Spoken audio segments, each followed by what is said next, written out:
Hello everyone. इस video में हम पढ़ने वाले हैं टाइप्स ऑफ फेमिनिज्म को। तो यहाँ पर मैंने फेमिनिज्म को 4 भागों में बांटा गया है।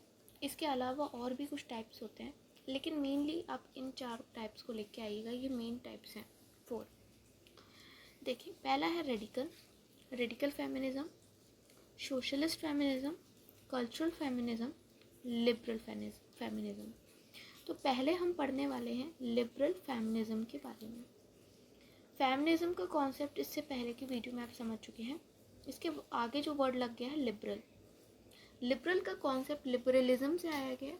ये एक तरह की आइडियोलॉजी है, पॉलिटिकल आइडियोलॉजी है, जो बात करती है किसी भी व्यक्ति की फ्रीडम के लिए कि व्यक्ति को इक्वलिटी मिलनी चाहिए, इक्वलिटी होनी चाहिए भाई, उसको राइट्स मिलने चाहिए, लाइक ह्यूमन राइट्स उसके पास होने चाहिए। बेसिक राइट्स जो होते हैं ह्यूमन के, वो उसके पास होने चाहिए। लाइक प्रोटेक्शन ऑफ लाइफ, मतलब राइट टू लाइफ उसके पास होना चाहिए। ठीक है। इस फेमिनिस्ट थ्योरी के अंदर हम क्या पढ़ते हैं? तो इस फेमिनिस्ट थ्योरी के अंदर हम ये देखते हैं कि यहाँ पर बात करी गई है इनइक्वलिटी की। तो यहाँ पर जो इनइक्वलिटी की बात की गई है, ये बोला गया कि ये जो इनइक्वलिटी है ना, इसकी वजह से क्या हो रहा है कि जो औरत और गर्ल्स है ना, उनको कम राइट्स मिलते हैं। और ये कम राइट्स के जो कम उनको सिविल राइट्स का एलोकेशन होता है, उसकी वजह से उनको एजुकेशन नहीं मिल पाती और ना एम्प्लॉयमेंट मिल पाता है। क्यों नहीं मिल पाता है? क्योंकि उनके पास इक्वलिटी नहीं है, इनइक्वल हैं वो भाई। उनको वो स्टेटस नहीं मिलता जो एक आदमी को मिलता है। लिबरल फेमिनिज्म का ओरिजिनेशन हुआ है लिबरल पॉलिटिकल थ्योरी से।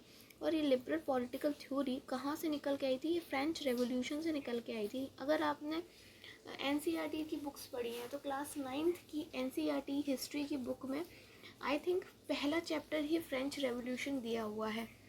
तो फ्रेंच रेवोल्यूशन जब हुई, फ्रांस की क्रांति जब हुई, तो वहाँ से ये जो कॉन्सेप्ट है लिबरलिज्म का, लिबर्टी का जो कॉन्सेप्ट है, हमारा भी जो कॉन्स्टिट्यूशन है वहाँ पर लिबर्टी देने की बात की गई है।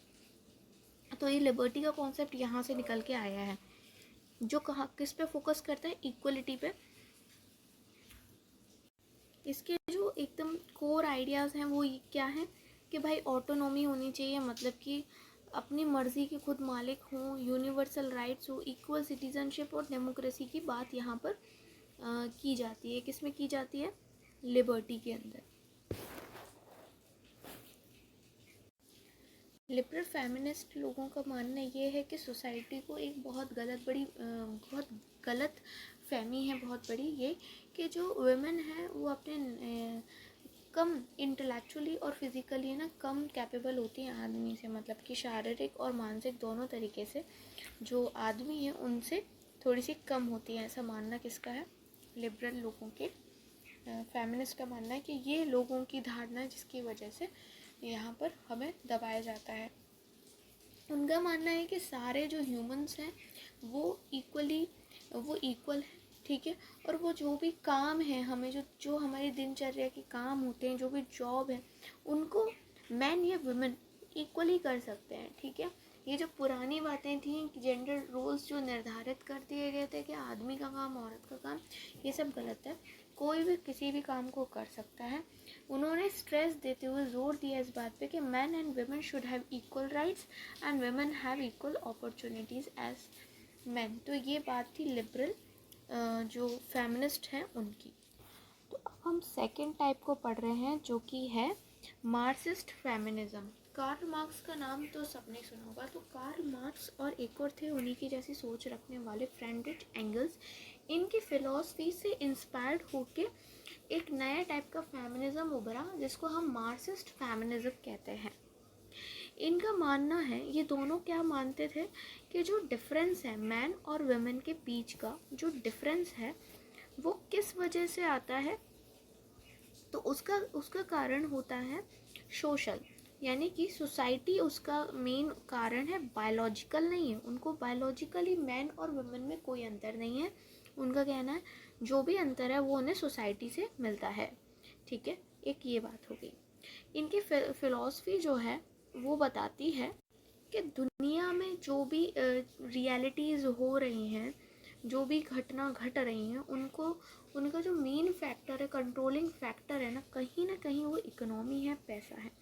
वो रियलिटीज़ कहीं पर भी हो सकती हैं, चाहे वो आपके कल्चर में हो रही हो, क्लास में, क्रीड में, रिलीजन में, रेस में, सेक्स में, कहीं भी हो रही हो। ये किसके कारण है? इकोनॉमी से। और उन्होंने इसका जो गुनहगार है वो पैट्रियार्की को बताया कि पैट्रियार्की की वजह से क्या होता है कि ये सारी प्रॉब्लम होती हैं, क्योंकि पैट्रियार्की में हम ये देखते हैं कि सारा डोमिनेंस मेल के हाथ में होता है, मेल कमाता है, मेल के हाथ में पैसा होता है, तो वो एज अ लेबर औरत को ट्रीट करता है। और इनका ये भी कहना था कि कैपिटलिज्म के कारण ही पैट्रियार्की ने जन्म लिया है। कैपिटलिज्म की थ्योरी भी कार्ल मार्क्स से जुड़ी हुई है, उन्हीं ने ये थ्योरी भी दी थी। आगे बढ़ते हैं। इनका कहना है कि जो कैपिटलिज्म है उसने सेक्सुअल डिवीजन कर दिया लेबर का। कैसे? मैन को इकोनॉमिक प्रोडक्शन के लिए और वुमेन को सोशल रिप्रोडक्शन के लिए। ठीक है, ये आप लाइन लिख के आएंगे ना तो इससे आपका आंसर बहुत अच्छा लगेगा। Man to economic production, women to social reproduction. Marxist feminism को हम सोशलिस्ट फेमिनिज्म भी कहते हैं, क्योंकि आपने देखा होगा रशिया में सोशलिस्ट इकोनॉमी चलती है, कार्ल मार्क्स। और ये अमेरिका जो वाली कंट्रियों में जो इकोनॉमी है वो कैपिटलिस्ट है ना। इस पर भी हम कभी किसी और लेक्चर में बात करेंगे। अगर आपको प्रॉब्लम है तो कमेंट में बताइएगा। जो सोशलिस्ट फेमिनिस्ट है ना, वो मानते हैं कि जो ट्रेडिशनल फैमिली है, जो ट्रेडिशनल कल्चर चल के आ रहा है, वो कैपिटलिस्ट सिस्टम पे बनी हुई है, जहाँ पर सिर्फ औरतों को घर पे रहना रहता है और जो आदमी है वो बाहर जाते हैं, घर के लिए पैसे कमा के लेके आते हैं। तो भाई जिसके हाथ में पैसा रहता है वो हमेशा, उसका जो स्टेटस है वो ऊपर ही रहता है, तो वो दबाएगा ही। तो उन्होंने ट्रेडिशनल फैमिली को भी औरतों की जो हालत है उसका जिम्मेदार माना है। देखिए, कार्ल मार्क्स की अगर आपने थ्योरी सुनी हो, जो भी सोशलिज्म और ये सब अगर आपने पहले पढ़ रखा हो, तो वो प्राइवेट प्रॉपर्टी के काफ़ी खिलाफ रहे हैं। तो यहाँ पर भी उन्होंने इसके अंदर जो मार्क्सिस्ट लोग हैं जो सोचते हैं, उनकी भी सोच इसी प्रकार की है। तो इनका कहना है कि जो वुमेन को जो भी दबाया जा रहा है वो कहीं ना कहीं प्राइवेट प्रॉपर्टी के कारण दबाए जा रहे हैं, क्योंकि प्राइवेट प्रॉपर्टी यानी किसी एक इंडिविजुअल की प्रॉपर्टी है, तो उसी की वजह से इन्वायरमेंट ऐसा क्रिएट हो जाता है। ये प्रॉपर्टी पहले उसके फादर के हाथ में होती है तो वो पूरा चलाते हैं मर्जी, एंड देन ये प्रॉपर्टी उसके आदमी के हाथ में होती है तो वो उसके ऊपर मर्जी चलाता है। औरत के हाथ में तो कोई प्रॉपर्टी होती ही नहीं है, पहले कोई भी प्राइवेट प्रॉपर्टी औरत के हाथ में नहीं होती थी। अब हमारा आता है रेडिकल फेमिनिज्म को। ठीक है, बिल्कुल ही कट्टर किस्म के लोग हैं। रेडिकल का मतलब ही एकदम रूट से होता है। रेडिकल फेमिनिज्म ना मूवमेंट की शुरुआत 1960s में हुई थी। ये उन औरतों के द्वारा शुरुआत की गई थी जिन्होंने सिविल राइट्स में, एंटी वार कैंपेन्स में पार्टिसिपेट किया था। तो पहले तो भाई ये बात सिर्फ न्यूयॉर्क और बॉस्टन तक ही थी, लेकिन धीरे धीरे ये आग की तरह फैलती गई और पूरे यूरोप यूएसए में फैल गया। ठीक है, क्या? रेडिकल फेमिनिज्म, ये आइडियोलॉजी। और इनका क्या मेन बात इनकी क्या थी कि जो भाई पैट्रियार्की है ना, इसी की वजह से डिस्क्रिमिनेशन होता है, और जो भी वुमेन्स के साथ परेशानी है वो इसीलिए है क्योंकि हम पैट्रियार्की को फॉलो करते हैं। पैट्रियार्की जहाँ पर मेल डोमिनेंस में रहता है, और हमारे यहाँ भी पैट्रियार्की ही चलती है, क्योंकि चाहे मम्मी कुछ भी बोल लें, चाहे हम कुछ भी बोल लें, लेकिन लास्ट डिसीजन तो पापा का ही होता है, या फिर जो भी घर का बड़ा आदमी होता है उसका होता है, मेल सदस्य जो होता है। तो यही होता है पैट्रियार्की। ठीक है, आरएफ जो है वो भी हाईलाइट करते हैं कि वायलेंस होता है मैन के द्वारा, लाइक रेप हो गया, डोमेस्टिक वायलेंस हो गया, अब्यूज़ हो जाता है ना, इस तरह के सेक्सुअल हैरेसमेंट जो होती हैं, ये सारी चीज़ें। तो वो तो यहाँ तक मतलब कि ये बता रहे हैं कि ये सारी चीज़ें होती हैं। रेडिकल्स लोग बता रहे हैं कि इस तरह की चीज़ें होती हैं औरतों के साथ। इवन वो इतने ज़्यादा करते हैं कि वो ऐसी चीज़ों को, ऐसी टेक्नोलॉजी को फाइंड करने लगते हैं जो बेबीज़ को वुमेन की बॉडी के बाहर ग्रो करने लग जाए। मतलब उनको ये है कि सिर्फ औरत ही क्यों बच्चा पैदा करेगी, वो औरत को बच्चा पैदा करने के लिए अलग से मतलब दर्द सहना पड़ता है, छुट्टियां लेनी पड़ती हैं। अगर वो काम करे तो उसको फिर उस चीज़ की मैटरनिटी लीव लेनी पड़ती है। तो कहीं ना कहीं उसका जो स्टेटस है वो आदमी से घट जाता है ना। तो ये इक्वलिटी कहाँ से हो गई कि सिर्फ औरत ही बच्चा पैदा करे, आदमी नहीं करता। तो कुछ इस तरह की कट्टर सोच है यहाँ पर। देखो कुछ लोग ये बोलते हैं, मैंने एक कमेंट में पढ़ा था कि आप सिर्फ बुक का पढ़ाओ या फिर जो चीज़ है वो पढ़ाओ, आप अपने व्यूज़ मत दिया करो। तो मैं एक चीज़ ज़रूर बोलना चाहती हूँ कि मैं एक टीचर हूँ और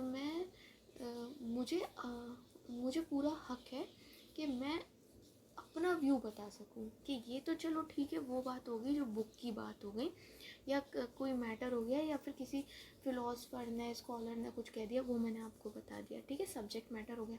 लेकिन मेरी क्या सोच है किसी मुद्दे पे, मैं वो भी आपके सामने बता सकती हूँ। ये डेमोक्रेसी है, यहाँ पर इक्वलिटी है ना, सबको फ्रीडम ऑफ स्पीच है, तो मैं भी यहाँ पर ये चीज़ बोल सकती हूँ। तो किसी ने ऐसा बोला था और आपको भी पूरी आज़ादी, आप भी कमेंट में बता सकते हो अगर मैं कुछ गलत बोलती हूँ तो, है ना।